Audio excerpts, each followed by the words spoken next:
is more than a ruse now. It is more than a negotiation.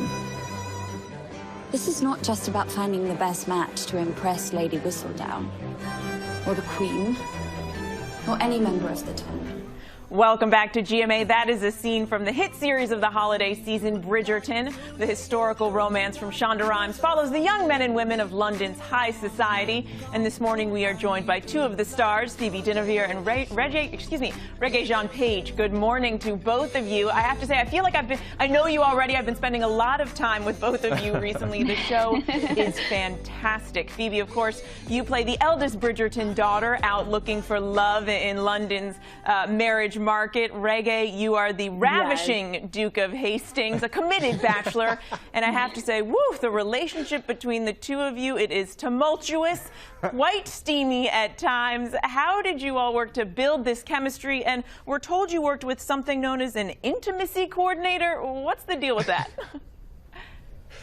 Well, I think the chemistry is probably the easiest part because Phoebe is lovely, as you can all see and will experience. And I think we were working with such wonderful material. The characters already existed. These are best-selling books. People love them, and they have great chemistry in the books. So all we had to do was channel through this amazing chemistry that already existed.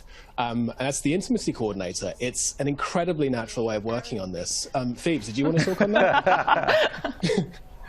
Yeah, no, it was so great to have an intimacy coordinator. We blocked every scene weeks before we started shooting them. So by the time we got to set, we knew exactly what we were doing and we both felt safe. And I think it just made the whole experience a lot easier and nicer for both of us.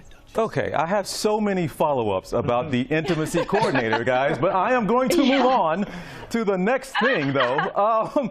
It's described as Gossip Girl, Phoebe. Gossip Girl meets Downton Abbey. Is that about right, or how would you describe the show for folks who haven't gotten on board yet? I mean, I'd say that I think it's a reimagined world of Regency England. So it has so many modern elements, you know, the modern music, the song that was just playing then, there's sort of Ariana Grande remixes and all sorts of things. So the music is so influential and the costumes and everything's just a heightened world. So in that sense, it is a period drama, but it's also, there's elements of that Gossip Girl of the Lady Whistledown and the writer. You know, like Ariana Grande is perfect for that scene. There's some aggressive, like, Tinder swiping left, except in real life at the ball. It's very thank you next. You know? And Regé, let me ask you this, because there were 8 full-scale balls, celebrations as part of the series here. That's a lot of dance routines that you got to remember and organize. How did you pull that off? A lot of rehearsal, and then when you thought you'd rehearsed enough, more rehearsal. Phoebe and I would call each other up at the weekend after spending a week rehearsing, going, hey, I got Sunday free. Do you want to practice the dance some more? Yes. And so we'd go around and kind of trip over each other's feet for a couple of hours. But that's a wonderful way to get to know someone and to get to trust someone, because they have to literally catch you when you fall. And we had the best time as well. We literally loved doing the dance rehearsals. We get so excited about doing them and you know, hearing the music that we were going to dance to. It was a really special part of the show. And I'd like to hear from you both on this. You all have reached wide audiences all over the world now. And you've reached this new, I guess, level of fame at a time that you can't go out and enjoy being famous. Now, Phoebe, is that, and I see your face there, Regé.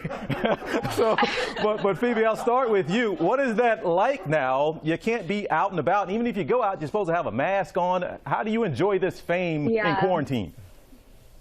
I mean, it's sort of surreal. Me and Regé just checked in with each other because a lot's changed in a few days. But it's actually really nice. I've just been going on walks with my mum and my family over the field, and that's about as much, you know, going out as we get. So yeah, it is quite strange and separated, but I think it's also quite nice, actually.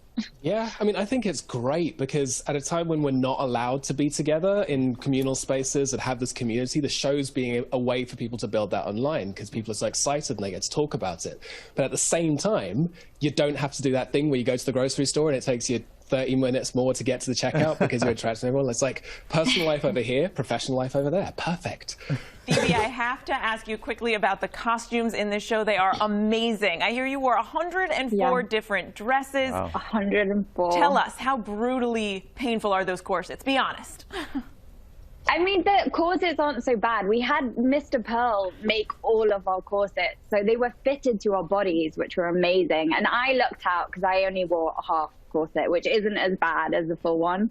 But I just felt so lucky to be in all these amazing costumes, and every single dress was fitted to perfection. So I spent hours and hours in there with everyone, and just the hard work that was put into making those costumes. It was just such a joy to be a part of it. Honestly, it was amazing. It's every 11-year-old girl's like dream, but it was mine anyway.